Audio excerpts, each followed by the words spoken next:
నమస్తే అందరికీ. మేము కొన్ని రోజుల క్రితం ఒక ఎగ్జిబిషన్‌కి అయితే వెళ్ళాము. మాకక్కడ ఇది చూసి చాలా ఆశ్చర్యంగా అనిపించింది. ఇది ఏంటా అనుకుంటున్నారా? ఇది రోబో. చూడండి చక్కగా వంట చేస్తూ లైవ్‌లో కనిపించింది. ఇది నాలా చెఫ్ అనే ఒక రోబో కుకింగ్ మెషిన్ అంట. చూడండి సేమ్ మనుషుల్లాగే గరిటెతో కలుపుతూ, అక్కడున్న బౌల్స్‌లోవి తీసుకొచ్చి స్టవ్ మీద ఉన్న దాంతో వేస్తూ లైవ్‌గా కుకింగ్ అయితే చేస్తుంది. సో ఇది ఏంటా అని కనుక్కున్నాము. కనుక్కుంటే ఇది నాలా రోబోటిక్స్ కంపెనీ వాళ్ళు ఈ రోబోని తయారు చేశారంట. ఇది ఏఐ రోబో.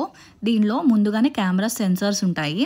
రెసిపీ కూడా ముందే ప్రోగ్రామ్ చేసి ఉంటుందంట. సో ఏ రెసిపీ అయినా కూడా ఆ టైంలో అండ్ బాగా చేస్తుందంట.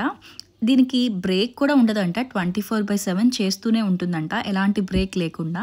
ఇది మన ఇండియాలో చూస్తుంటే నాకైతే ఫ్యూచర్లో రెస్టారెంట్స్లో, క్లౌడ్ కిచెన్స్లో, ఫాస్ట్ ఫుడ్ సెంటర్స్లో కూడా ఇవే వస్తాయేమో అనిపిస్తుంది. కానీ దీనివల్ల కొన్ని ఉపయోగాలు ఉన్నాయి, కొన్ని నష్టాలు కూడా ఉన్నాయి. మీకు వీటి వల్ల ఎలాంటి లాభాలు నష్టాలు ఉంటాయి అనిపిస్తున్నాయో కామెంట్ సెక్షన్లో అయితే చెప్పండి. అలానే మన ఛానల్ని సబ్స్క్రైబ్ చేసుకోవడం అయితే మర్చిపోకండి.